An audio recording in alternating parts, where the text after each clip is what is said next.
오늘 오빠가 난립니다 지금. 친오빠를 지칭하는 거다 오빠는. 그런데 이준석 전 대표, 이준석 의원의 카톡을 보면 또 이 오빠를 윤석열 대통령으로 지칭하는 것처럼 보여요. 그래서 저도 그 오빠가 어떤 오빠인지 하여튼 오빠를 찾습니다. 누가 오빠인지. 자, 그런데 이렇게 농담으로 그냥 하기에는 너무나 슬픈 현실을 제가 말씀을 드리겠습니다. 감사원장님, 네. 김건희 여사 무섭습니까? 뭐 전혀 무섭지 않죠? 예. 네, 혼날지도 몰라요. 안 무섭다고 그래서. 자, 저는 이 윤석열 정권이 임기 절반도 안 돼가지고 지금 내임덕을 넘어서 대드덕으로 가고 있는 것은 대통령실의 무리한 출석 이전부터 잉태되었다 이렇게 생각을 합니다. 그게 시작이었다. 그러니까 지지율이 40%는커녕 30%, 어떤 여론조사는 지금 19.2%까지 나왔어요. 거의 뭐 탄핵 전야입니다 지금. 자, 21세기 대명천지에 21g 같은 회사가 국가보안시설일 수 있는 관저공사에 이렇게 개입했다라는 것이 참으로 놀랍습니다. 먼저 보겠습니다. 모든 사업에는 사업 계획이 있고 그에 따른 계약 체결이 있어야 되는데 21g 같은 경우는 사업 계획과 그에 따른 계약 체결이 없어요. 그냥 무조건 공사부터 시작합니다. 이게 대한민국에서 이런 일이 있을 수 있을까요?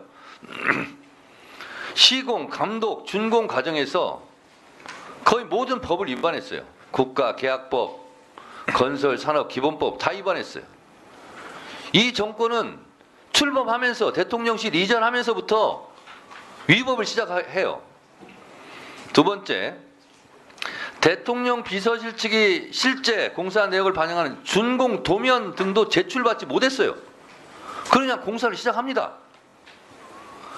공사가 먼저 진행되면서 관자에 대해서는 규정에 따른 준공 검사도 이루어지지 못했어요.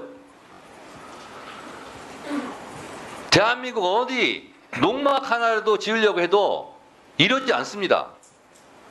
다 관공서, 군청, 구청 다 허가받고 해요. 다 감독받고 하고 감시받고 하고. 근데 대통령 관저를 이렇게 합니다. 자, 더 기가 막힌 거 보세요. 21g과 하도급 계약을 맺은 관저공사에 참여한 18개 업체 중에서 15개가 무자격이에요. 무자격. 와, 놀랍지 않습니까? 이게 건설산업법 하도급법 위반이에요. 거의 뭐 무허가 무자격이에요.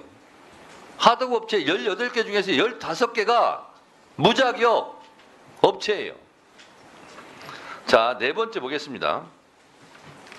하도급 업체를 공사에 참여시키려면 사전에 발주처 승인을 받아야 하는데 21g 측이 18개 하도급 업체에 대한 승인을 받지 않았고 이 때문에 무자격 업체가 공사에 참여하게 되는 겁니다. 이 또한 국가계약법 하도급법 위반이에요. 저는 이걸 알면서 도대체 대한민국이 이게 특히 대통령 부부가 잠자는 곳 아닙니까? 이 무법천지, 무자격, 무면허, 무자격 업체가 이렇게 사업 계획도 없고 준공 도면도 없고 시공, 감독, 감리 아무것도 이루어지지 않아요. 어떻게 이럴 수가 있을까? 야, 세상에 이럴 수가 있을까? 그런데 어떻게 이런 일이 벌어졌을까? 도대체 21g은 정체가 뭔가?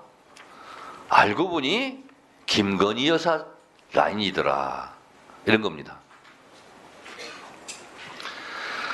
21g 선정 과정에 대해서 이건 김호진 비서관을 말을 고스란히 믿고 해서 문제없음 처리했다고 하는데 문제없음이라는 것이 문제죠. 관저공사도 다 부정부패지만 이것을 감사한 감사원의 감사도 총체적 부실 감사예요. 실정법을 이렇게 많이 위반했는데도 경미하다고 지금 감사원장이 얘기하고 있어요. 이 21g 이분이 김건희 여사와 전부터 밀접한 관계가 있었다는 거 아니겠어요?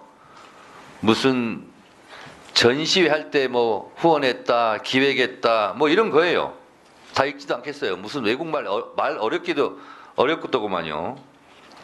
무슨 르꼬르 베지 예전, 자코 메티전 뭐 이런데 컨텐츠 사무실 뭐 일 시공도 했다 뭐 이런 거예요.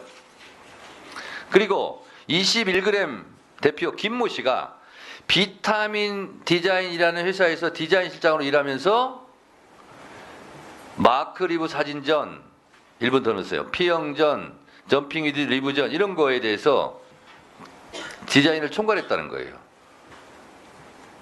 이 사람이 김건희 씨와 밀접한 관계가 있고 그때부터 인연을 맺었고 대통령 취임식에도 초청받았다.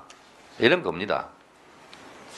그리고 이 인테리어 업체 21g이 나라장터에 관저니까 보안을 유지하니까 공공주택 인테리어 공사 뭐 세종특별지시 왜 이게 세종특별지시를 했는지는 모르겠어요. 그랬는데 불과 2시간 49분 만에 여기가 낙찰됐대요. 서로 안 짜고 이렇게 될 수 있을까요? 야, 놀라운 일이에요. 그러니까 결국은 김호진 씨는 그냥 앞에 나와 있는 사람이고 실제로 김건희 씨가 저는 이거 다 주도했다고 봅니다.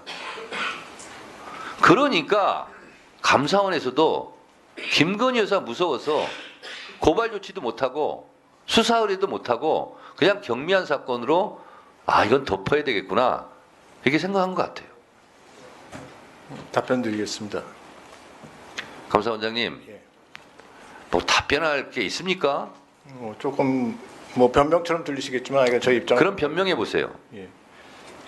변명은 아니고요. 약간 지금 자꾸 이제 경미하다고서는 얘기를 하시는데요. 사실은 아까 이제 질의 과정에서 왜 관련 공무원들에 대해서 수사청이나 고발하지 않았냐 이제 그런 질문에 대해서 제가 이제 다른 비슷한 공사와 관련해서 비슷해서 그렇다고 답변하는 과정에서 그렇게 된 것 같은데 저희들이 수사청이나 고발에 이를 정도의 형사벌에 이를 정도의 사안은 아니다라고 위원회에서 논의하는 과정에서 그렇게 결론이 났다는 말씀 다시 한번 드리고요. 하여간 총체적 부실이라는 것은 저희들이 감사 결과에 뭐 충분히 다 저기 지금 위원장님 말씀하신 거 다 저희들이 감사 보고서에 적시를 했다고 생각을 합니다. 근데 아까도 말씀드렸지만 누가 시켜서 했냐, 김호진 비서관에 대해서 왜 추가 조사를 안 했냐 하는 부분은 아까도 모두에 말씀드렸지만 이게 수의계약이 된 거고요. 수의계약 자체는 적법하다고 봤기 때문에 그리고 그 이후에 그 업체에 어떤 특혜가 간 부분이 없었기 때문에 이걸 갖다 누가 발주해서 누가 시켜서 누구 사주로 어떤 업체가 선정됐냐 하는 부분은 저희들이 크게 중요하지 않다고 생각을 했습니다. 그래서 원장님 예. 정리하시고요. 그 잘하는 거 특기 있잖아요. 수사기관에 이 자료를 흘리시든가 고발하든가 하세요.